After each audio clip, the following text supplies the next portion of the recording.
Hello and welcome to all. आज के topic में हम डिस्कस करने वाले हैं, आज के लेक्चर में हम डिस्कस करने वाले हैं फेराडे लॉ ऑफ इलेक्ट्रोलिसिस। भाई देखो, ऐसा है, इस टॉपिक को चुनने का रीज़न क्या था? चाहे भाई आप बोर्ड के लिए प्रिपेयर कर रहे हो या फिर जेई के लिए या नीट के लिए, भाई कहीं के लिए भी प्रिपेयर कर रहे हो, केमिस्ट्री में अगर आपके पास इलेक्ट्रोकेमिस्ट्री है ना, तो भाई ये टॉपिक तो बहुत ज़्यादा प्रोबेबिलिटी है कि आ सकता है, टॉपिक लाइक क्वेश्चन आ सकता है। तो इसीलिए मैंने सोचा क्यों ना इस पे वीडियो बनाया जाए, और आई एम श्योर कि अगर आप ये वीडियो पूरी देखते हैं तो आपका ये क्वेश्चन गलत नहीं होने वाला है। देखिए, टॉपिक वैसे ही बहुत आसान है ना, और ऊपर से मैं पढ़ाऊंगी और आप ध्यान से पढ़ेंगे तो फिर ये तो कुछ भी नहीं रहेगा, है ना। तो आपका क्वेश्चन तो हमेशा सही जाएगा। तो चलिए फिर स्टार्ट करते हैं वीडियो। इस टॉपिक के अंदर मैं इसके थ्योरी, इसके इंपॉर्टेंट फॉर्मूले या इंपॉर्टेंट पॉइंट्स जो भी मुझे लगता है आपको पता होने चाहिए, और क्वेश्चन प्रैक्टिस करेंगे ताकि ये फुल ऑन आपका चैप्टर टॉपिक प्रिपेयर हो जाए। तो चलिए फिर स्टार्ट करते हैं। ओके, तो सबसे पहले ये समझते हैं कि ये इलेक्ट्रोलिसिस या इलेक्ट्रोलिटिक सेल है क्या, क्योंकि फेराडे ने इसी के बारे में डिस्कस किया है। तो थोड़ा सा इसकी जानकारी ले लेते हैं। देखिए, इलेक्ट्रोलिटिक सेल कुछ ऐसा सा दिखेगा जिसमें एक कैथोड है, एक एनोड है। कैथोड पे रिडक्शन हो रही है, एनोड पे ऑक्सीडेशन होती है। ये बात आपको शायद पता होगी पहले से ही। और हमने इसे किसी सोर्स के साथ कनेक्ट कर दिया, मतलब इसमें हमने इलेक्ट्रिसिटी प्रोवाइड कराई है ना। और यहीं पे आपने एक सोल्यूशन लेना है। देखिए, सोल्यूशन किसी का भी हो सकता है, मैंने NaCl का ले लिया है ना, वैसे कोई भी इलेक्ट्रोलाइट आप ले सकते हैं। तो बेसिक फंडा क्या है कि आपने सोल्यूशन लिया, ये सोल्यूशन मॉल्टन स्टेट में हो सकता है या एक्वा सोल्यूशन होता है, मतलब वाटर के साथ भी हो सकता है ना। तो इस सोल्यूशन में आपने इलेक्ट्रिसिटी पास करवाई। सारी कहानी तो ये है, इलेक्ट्रोलिटिक सोल्यूशन में इलेक्ट्रिसिटी पास करवाई। अब होगा क्या कि आप इलेक्ट्रिसिटी जब देंगे तो ये जो इलेक्ट्रोलाइट है ये ब्रेक करेगा, टूट जाएगा। अब इलेक्ट्रोलाइट का काम ही टूटने का होता है, पॉजिटिव और नेगेटिव दो आयन रिलीज करेगा ये, है ना, कैटायन और एनायन। अब ये कैटायन और एनायन अपने ऑपोजिट इलेक्ट्रोड की तरफ मूव करेंगे। जैसे Na कैसा है, पॉजिटिव, तो नेगेटिव की तरफ जाएगा, है ना। तो this Na will go towards the negative pole, और सिमिलरली Cl नेगेटिव की तरफ जाएगा, पॉजिटिव यानी कि एनोड की तरफ। और जैसे ही अपने रिस्पेक्टिव इलेक्ट्रोड में जाएंगे, ये इलेक्ट्रॉन का लॉस या गेन करेंगे, डिपेंड करता है कि ऑक्सीडेशन कर रहे हैं कि रिडक्शन कर रहे हैं। अब क्लोराइड कहाँ गया है, एनोड पे, तो ये ऑक्सीडेशन करेगा। सोडियम कहाँ गया है, कैथोड पे, तो ये रिडक्शन करेगा।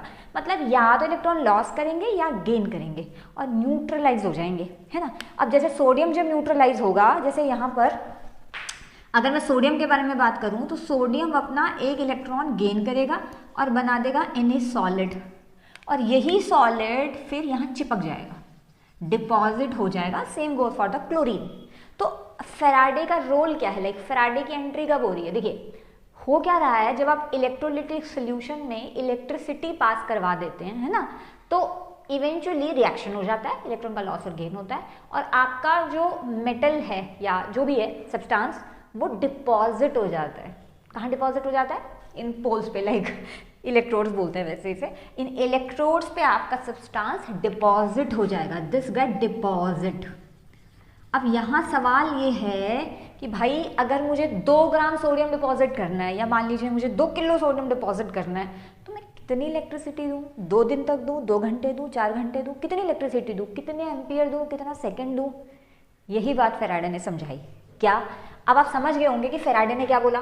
फेराडे ने बताया कि कितनी इलेक्ट्रिसिटी देने पे कितना सब्सटेंस डिपॉजिट होगा। तो अगर आप ध्यान से देखें तो फेराडे ने रिलेशन बताया, किसका? Amount of substance deposit and the electricity given. भाई वैसे तो सिंपल सा फंडा है, क्या?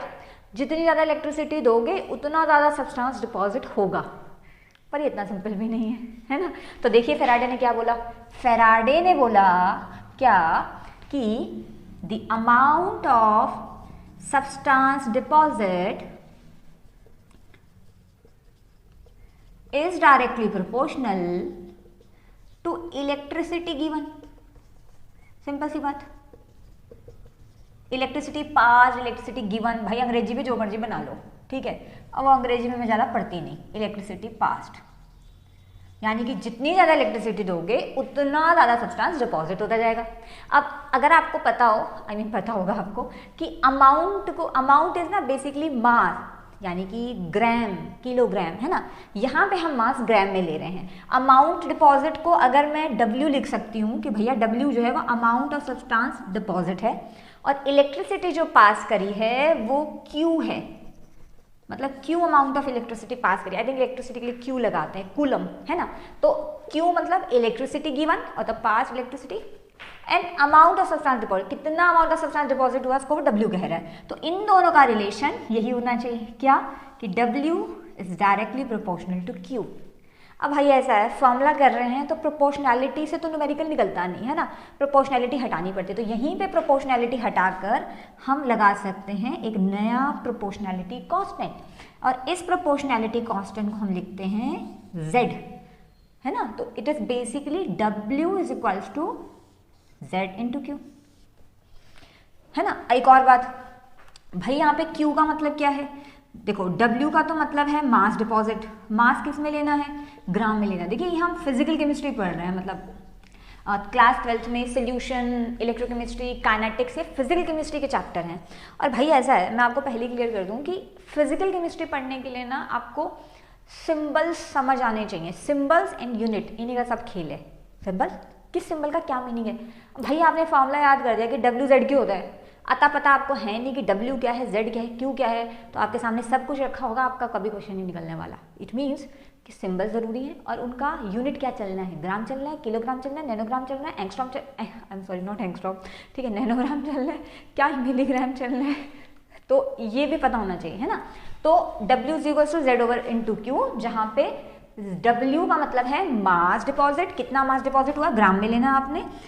Q है इलेक्ट्रिसिटी, इलेक्ट्रिसिटी आप किस में ले रहे हैं, हमेशा कूलम में ही ले रहे हैं, ऑब्वियस सी बात है। और Z तो खैर एक प्रोपोर्शनैलिटी कांस्टेंट है, जिसको आप यहाँ पे कह रहे हैं इलेक्ट्रोकेमिकल इक्विवेलेंट। अब इसके बारे में भी डिस्कस करेंगे क्या बला है ये, पर फिलहाल अपना फॉर्मूला कंप्लीट कर लें, इलेक्ट्रोकेमिकल, इसको भी डिस्कस करेंगे, डोंट वरी अबाउट दैट, ठीक है। W is equals to Z is equals to electrochemical equivalent. Now अब भाई ऐसा है, इलेक्ट्रिसिटी जहाँ तक मुझे पता है Q वो होती है I/T, होती है I/T। तो अगर मैं इसको रिप्लेस कर दूं Q को, तो ये बनेगा W is equals to Z/I/T, यानी कि ये आपके पास फॉर्मूला बन गया एक और, मतलब इसी को मॉडिफाई कर रहे हैं ना, W is equal to Z/I/T, where again जैसे W तो आपका मास डिपॉजिट था, Q था आपकी इलेक्ट्रिसिटी गिवन, और I आपके पास हो जाएगा करंट। करंट किस में लेते हैं आप, एम्पियर में लेते हैं, नहीं पता तो याद रख लेना, मैं यूनिट लिख रही हूँ। T भाई ऐसे तो टाइम, सेकंड, आवर्स जिस मर्जी में लो, पर नहीं, यहाँ पे आपने सेकंड ही लेना है, आप कुछ और नहीं ले सकते, ले लिया तो गलत कहानी, ठीक है। आप इस बात को ध्यान रखना, क्योंकि मैं बता रही हूँ आप गलत करेंगे पर फिर भी करेंगे, है ना। क्या कि टाइम आवर्स में, मिनट में नहीं लेना है, should be converted into second. को 60 से मल्टीप्लाई करते हैं ना, कुछ 60-50 से, वही चीज़ है, ठीक है। तो अच्छा, तो W is equal to Z/I/T, ये फॉर्मूला हो गया। अब ना Z तो गिवन ही नहीं है क्वेश्चन में, किसी भी क्वेश्चन में Z नहीं दिया होता, तो Z नहीं दिया तो मैं Z कहाँ से निकालूं, मेरे को क्या पता Z क्या होता है। तो Z को ओपन कर देते हैं, Z का भी एक फॉर्मूला होता है, तो Z का फॉर्मूला खोलते हैं और फिर एक मॉडिफाइड फॉर्मूला बनाते हैं। देखिए मोस्टली ना यहीं पे लिख के छोड़ देते हैं बच्चे, और फिर यहीं से फिर क्वेश्चन सॉल्व करने की कोशिश करते हैं। भाई नहीं होएगा, नहीं होएगा क्वेश्चन सॉल्व, क्यों नहीं होएगा भाई, आपको Z ही नहीं पता, आप Z ही ढूंढते रह जाएंगे। इसीलिए क्यों ना हम एक ऐसा फॉर्मूला बनाएं जिसमें सारी चीज़ें सिंपल हो, और पुट करो और आंसर निकालो और घर जाओ बस, है ना। तो यानी कि पहले मैं Z एक बार डिफाइन कर लेती हूँ। सो Z is equivalent mass over 96500, basically ये एक फैराडे कांस्टेंट भी होता है, मैं आगे आपके साथ डिस्कस करूंगी। तो Z हो गया equivalent weight, equivalent mass over 96500। यहाँ पे ना इक्विवेलेंट मास को एक बार ओपन करते हैं कि इक्विवेलेंट मास भी तो नहीं दिया होता है ना क्वेश्चन में, तो क्या करें, इक्विवेलेंट मास होता है एटॉमिक मास, जो भी आपको दिया होगा क्वेश्चन में, और डिवाइडेड बाय N। अभी N क्या है, देखिए N है जब आप कोई रिएक्शन देख रहे हैं, लाइक आप रिडक्शन करें या आप ऑक्सीडेशन करें, दोनों में इलेक्ट्रॉन इन्वॉल्व होते हैं, या तो गेन हो रहे होते हैं तो लॉस हो रहे होते हैं। तो किसी रिएक्शन में कितने इलेक्ट्रॉन लॉस या गेन हो रहे हैं, दैट इज कॉल्ड N। घबराना नहीं है, मैं अभी बताऊंगी आपको N कैसे निकालते हैं, आप 1 मिनट में प्रो हो जाएंगे निकालने के लिए। तो पहले यहाँ पे मैं N लिख देती हूँ कि N क्या है, N है नंबर ऑफ इलेक्ट्रॉन लॉस्ट या गेन, कितने इलेक्ट्रॉन लॉस या गेन हो रहे हैं, है ना। अब देखिए इक्विवेलेंट मास भी मुझे पता चल गया, और Z का भी मुझे फॉर्मूला पता चल गया, क्यों ना मैं इन दोनों का फॉर्मूला यहाँ लगा दूँ, है ना। तो यहाँ लगा दूँ तो क्या बनेगा, तो ये बनेगा कि भाई जो आपका W हो जाएगा ना, Z को लिखो, तो Z होता है equivalent mass over 9650, equivalent mass further ये होता है। तो आई थिंक इतना तो आप समझ गए हैं मेरी बात। तो ये हो जाएगा atomic mass over N into 96500 into IT, तो that is your final formula, और यही फॉर्मूला आपको याद रखना है, याद तो वो भी रखने हैं बट ये फॉर्मूला आपको लर्न होना चाहिए अगर आप फैराडे का क्वेश्चन निकालना चाहते हैं तो। Where n is the number of electron loss or gain, I is the current in ampere, t is the time in second, है ना, and w is the amount deposited in gram। अच्छा, एक और बात, जो थोड़ी छोटी बातें हैं आपको याद होनी चाहिए, इसके अलावा कुछ इंपॉर्टेंट पॉइंट्स वो भी मैं आपको बता देती हूँ।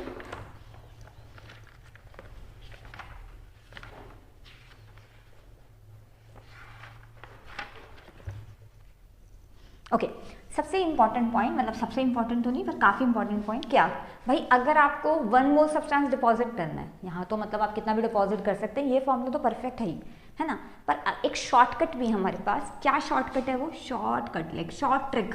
ट्रिक क्या है?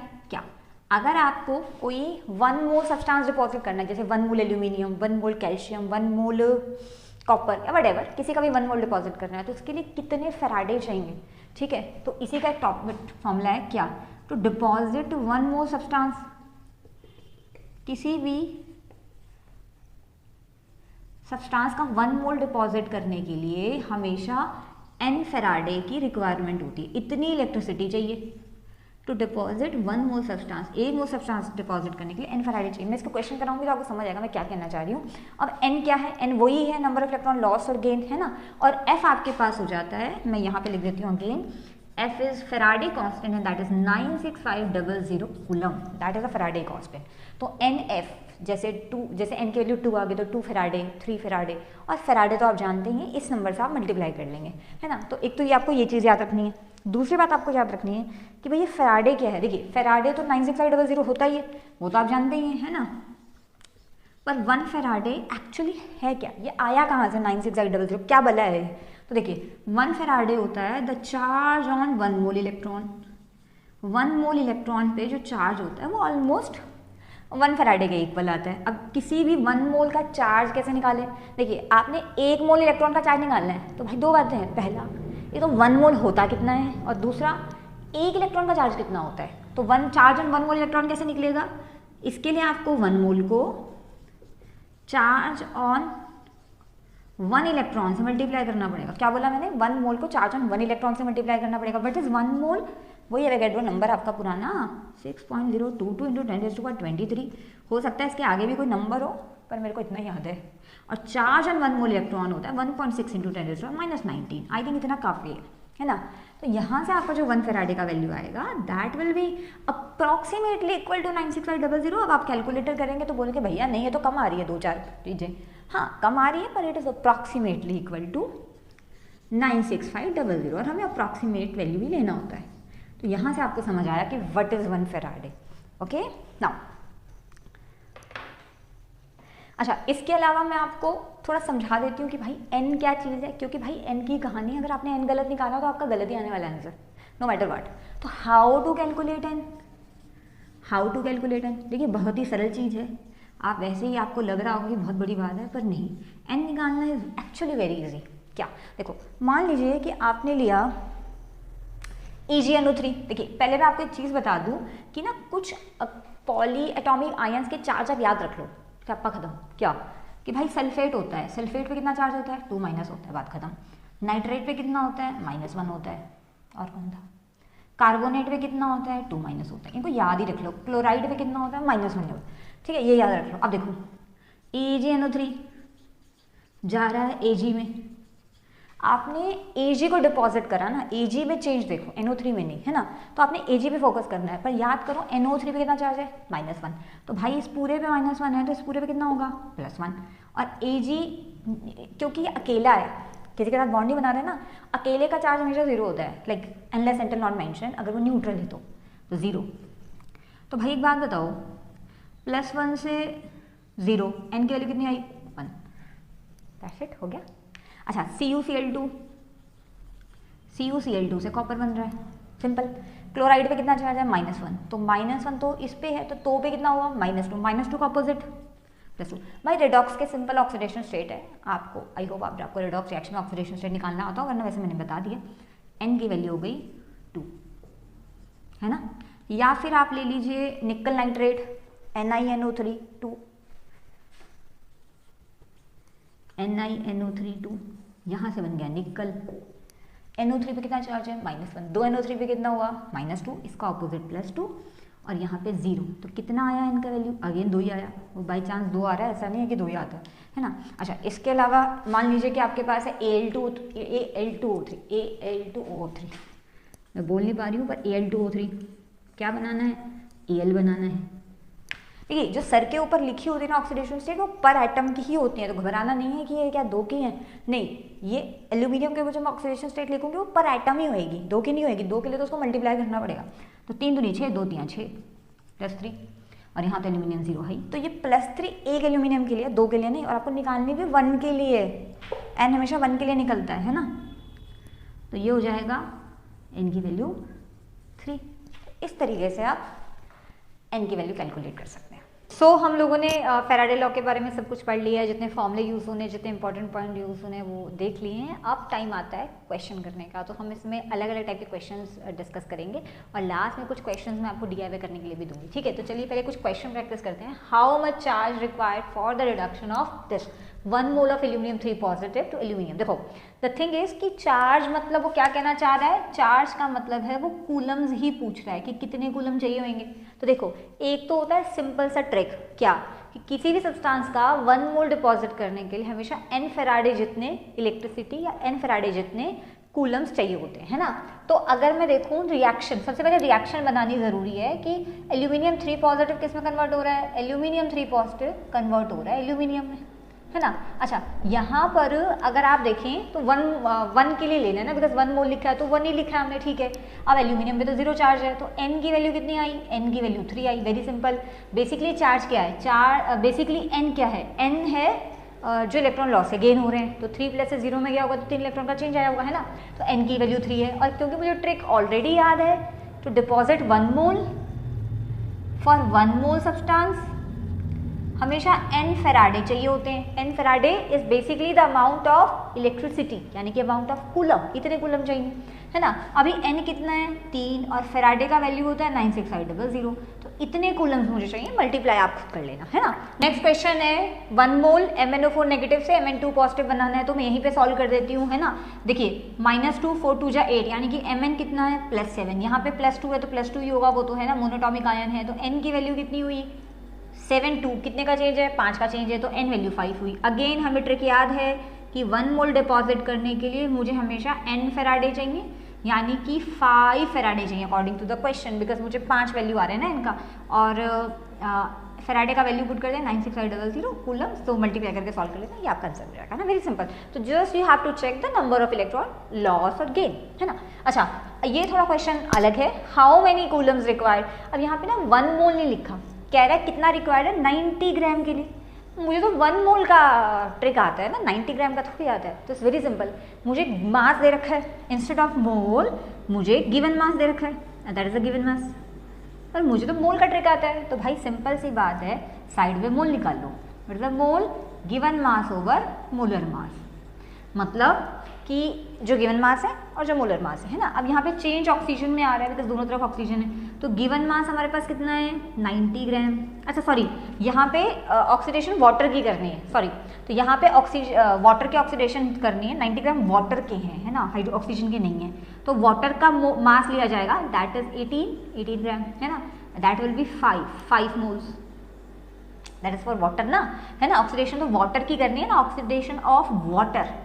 अच्छा, अब मेरे को मोल तो यानी कि 5 आ गए, है ना। तो अब मैं एक काम करती हूँ, पहले 1 मोल के लिए निकालती हूँ और फिर 5 के लिए तो मैं कर ही लूँगी। तो पहले बनाते हैं रिएक्शन। रिएक्शन कैसे बनाएं, देखो वाटर कन्वर्ट हो रहा है O2 में, वेरी सिंपल, और यहाँ पे आपके पास वाटर में अगर आप देखो तो ऑक्सीजन जो है -2 होता है, तो -2, और हाइड्रोजन तो है ही नहीं इस साइड, तो ऑक्सीजन इधर देखनी पड़ेगी, और न्यूट्रल में ऑक्सीजन 0 होता है, तो -2 ऑक्साइड -2 में होते हैं, है ना, और 0, तो n की वैल्यू कितनी आई, n की वैल्यू आई 2। अच्छा, आपको ये 1 मोल के लिए आई ना, दिस ऑफ 1 मोल, बिकॉज 1 है ना, पर मुझको तो 5 मोल के लिए पूछा है, तो हम लिखेंगे फॉर 1 मोल 2 फैराडे रिक्वायर्ड, मैं डायरेक्ट लिख देती हूँ 2 फैराडे रिक्वायर्ड।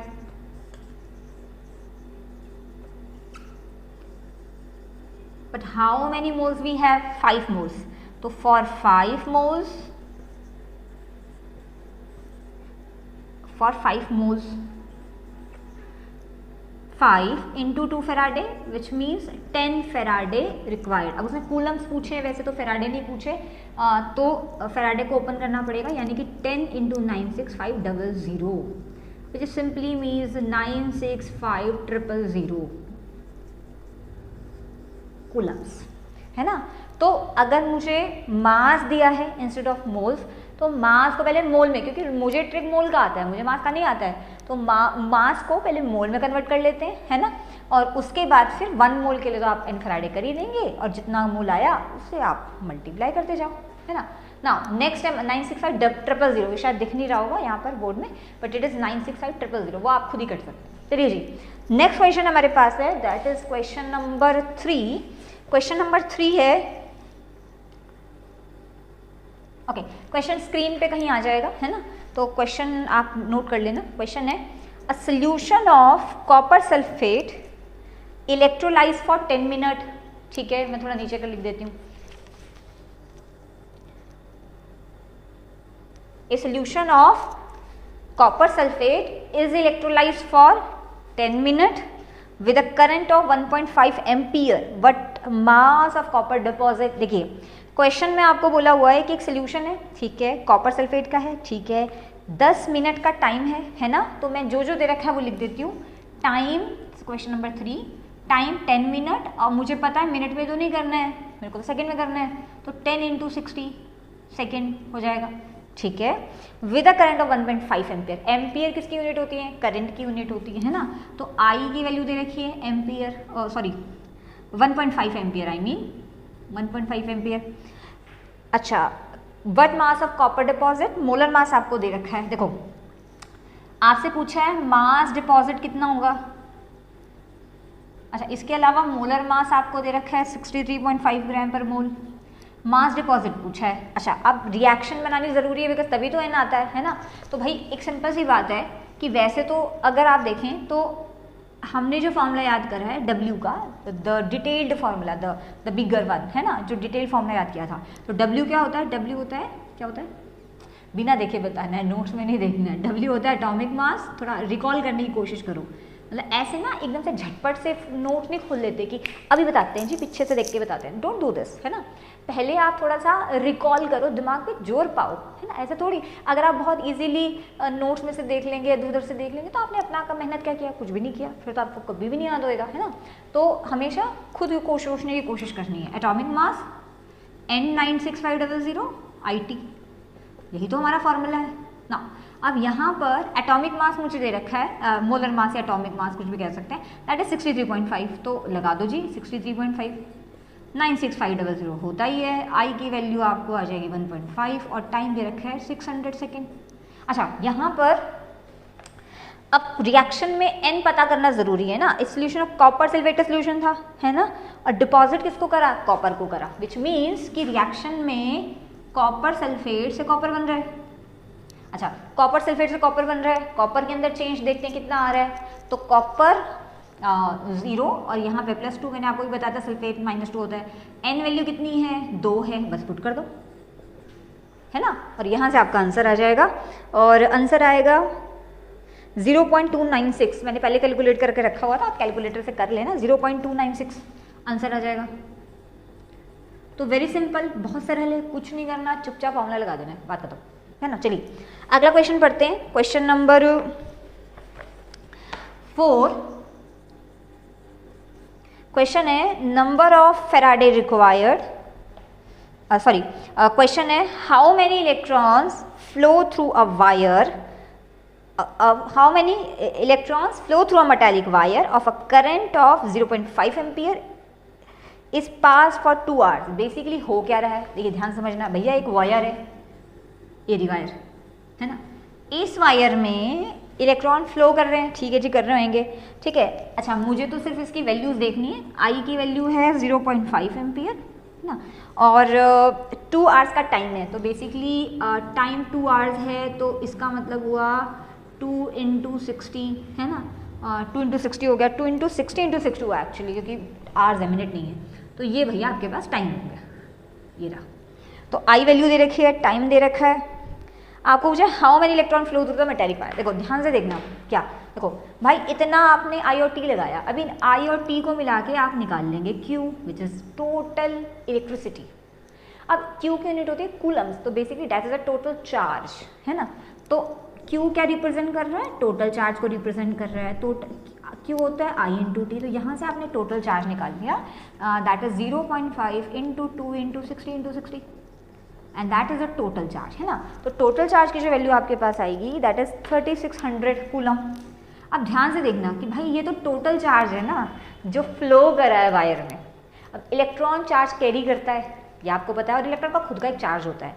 तो अगर मैं टोटल चार्ज को इलेक्ट्रॉन के चार्ज से माइनस कर दूं that is equal to the number of electron, तो भैया मुझको नंबर ऑफ इलेक्ट्रॉन मिल जाएगा, है ना। तो भाई नंबर ऑफ इलेक्ट्रॉन को निकालने का फॉर्मूला क्या बना, आई थिंक फिजिक्स में होता भी है एक फार्मूला, पर चलो जो भी है, नंबर ऑफ इलेक्ट्रॉन का total charge divided by the charge on one electron. What is the charge on one electron, एक इलेक्ट्रॉन पे कितना चार्ज होगा, ये तो आता है ना आपको, total charge 3600, charge on one electron is 1.6 into 10⁻⁻19। भाई ये भी कूलम को ये भी कूलम कटी जाएगा, वो तो वैसे भी नंबर्स हैं, नंबर की कोई यूनिट तो होने से ना, है ना। और आपके पास यहाँ पे आ जाएगा 2.25 इंटू 10⁻22,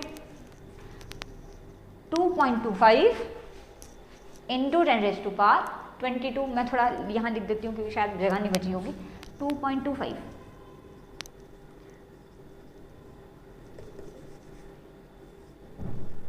इंटू 10⁻22। आप समझ गए मेरी बात, है ना। दिख रहा है, हाँ दिख रहा है, चलो thank God. It is 2.25 into 10⁻22। ये आपके पास आ जाएंगे इलेक्ट्रॉन्स जो फ्लो कर। Okay, so the next question we have the quantity of Faraday required to reduce, एक रिएक्शन दी हुई है आपको, Cr2O7 2 negative gives 2 chromium ion. Question है the quantity of Faraday required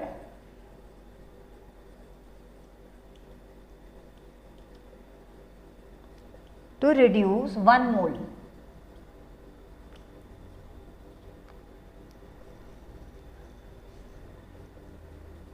of this to this। Basically 1 mole किसका ले रहा है, वो डाइक्रोमेट आयन बोलते हैं उसको, इसका ले रहा है। अब ध्यान से समझना है बात, देखो आपको ना ये देखना पड़ेगा कि ऑक्सीडेशन रिडक्शन किसकी हो रही है ना। जैसे यहाँ पे डाइक्रोमेट लेना है 1 मोल ऑफ दिस, तो थोड़ा ना क्वेश्चन को समझा करो, उसकी अंग्रेजी को समझा करो, क्योंकि ना कई बार बच्चों को लगता है कि यार ये तो बड़ा सिंपल है, और आप जो है ज़्यादा ओवर कॉन्फिडेंस के चक्कर में जल्दी करने के चक्कर में गलत कर देते हैं। यू नीड टू अंडरस्टैंड कि भाई क्वेश्चन कह क्या रहा है, क्या कहना चाह रहा है वो आपको। 1 मोल क्रोमियम का ले रहा है कि डाइक्रोमेट का ले रहा है।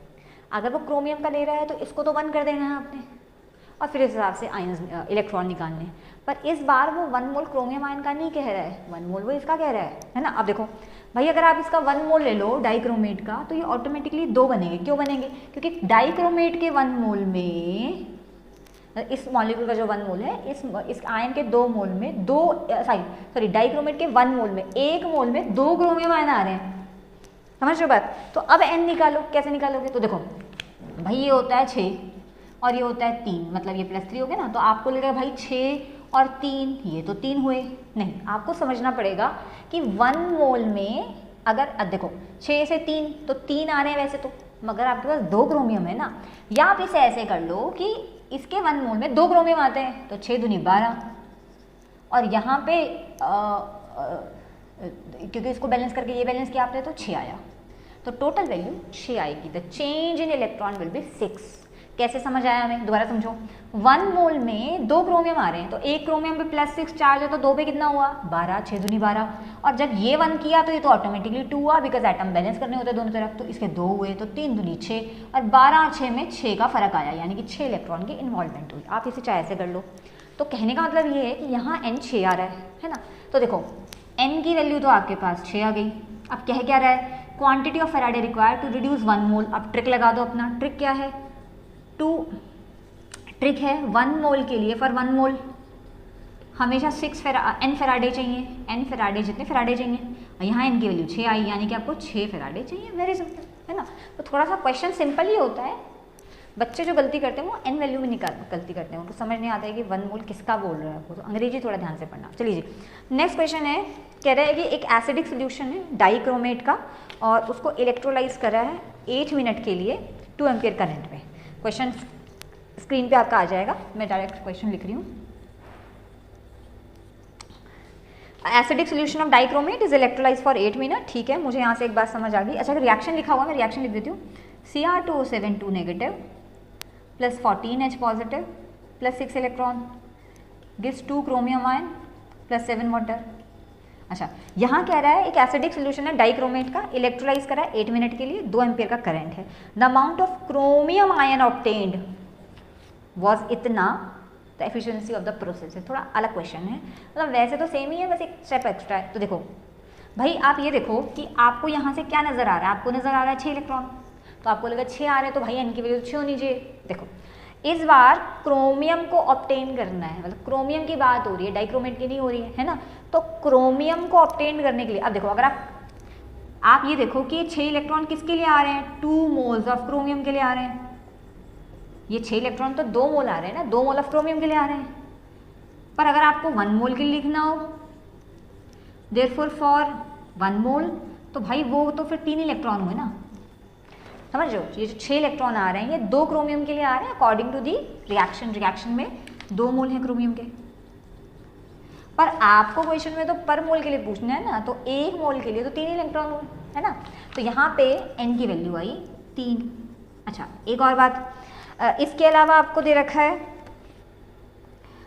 टाइम दे रखा है 8 मिनट, विच मीन्स 8 × 60 सेकेंड, और आई की वैल्यू दे रखी है 2 एम्पियर। अच्छा पहले, अच्छा अमाउंट ऑफ क्रोमियम ऑब्टेन्ड वो इतना, परसेंटेज एफिशिएंसी बतानी है। देखो बहुत सिंपल सी बात है, क्या परसेंटेज एफिशिएंसी जो होगी ना वो सिंपली भाई क्या चीज़ हो जाएगी, परसेंटेज एफिशिएंसी का क्या रोल है भाई। देखो ऐसा है, जब आप 8 मिनट तक 2 एम्पियर का करंट दोगे तो आपको एक मास मिलेगा क्रोमियम का, बिल्कुल मिलेगा। अब ये तो वो मास हो ना जो मिलना चाहिए, फॉर्मूला से मिल रहा है, पर एक वो है जो एक्चुअली मिला, और कितना मिला, 0.104 मिला, और इन दोनों का ही रेशो परसेंटेज एफिशिएंसी बताएगा। तो परसेंटेज एफिशिएंसी में आप क्या लेंगे, आप लेंगे भाई जो एक्सपेरिमेंटल मास आ रहा है वो, और थ्योरेटिकल मास जो आ रहा है, थ्योरेटिकल का मतलब हुआ कि भाई जो आपने थ्योरी से निकाला, इसको 100 से मल्टीप्लाई कर दो, that will be your percentage efficiency. क्या, experimental mass divided by the theoretical mass. Theoretical mass हम यहाँ निकालते हैं, तो देखो आपको पता है W किसके इक्वल होता है, वही आप फॉर्मूला लगा दो, that is atomic mass into n into 96500 IT atomic mass. अच्छा, क्रोमियम का एटॉमिक मास आपको पहले ही दे रखा है, दैट इज 52। तो 52, n कितना आ रहा है 3, 96500, I की वैल्यू है 2 और T की वैल्यू है 8 × 60। अब यहाँ से आपके पास जो W आने वाला है वो आएगा 0.173, है ना। तो ये आपका W हो गया। पर ये तो वो वाला मास है ना जो थ्योरेटिकल है, थ्योरी वाला मास है, तो 0.173 मैंने कैलकुलेट करके रखा था, तो मैं यहाँ से लिख देती हूँ, that is a theoretical mass. Okay, तो जब परसेंटेज एफिशिएंसी हो जाएगी, that will be experimental mass and that is 0.104 gram, and what is that theoretical mass which you have calculated, 0.173 mass। मतलब भाई सीधी सी बात है, जो पेपर वालों ने दिया ऊपर लिखना है, जो हम जो फॉर्मूला से कैलकुलेट कर रहे हैं वो नीचे लिखना है, समझ गए बात। अच्छा, इसको मल्टीप्लाई कर दो 100 से, तो भाई ये वैल्यू समवेयर आती है 60% के, यानी कि यही आपकी इसकी परसेंटेज एफिशिएंसी भी है। ओके, अब कुछ DIY क्वेश्चन लिख रही हूँ मैं आपके लिए।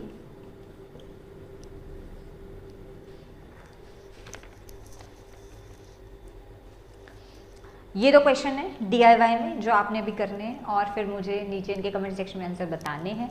देखते हैं कितने बच्चे सही आंसर निकाल पाते हैं, है ना। चलिए फिर आज की वीडियो यहीं ख़त्म करते हैं। Thank you so much.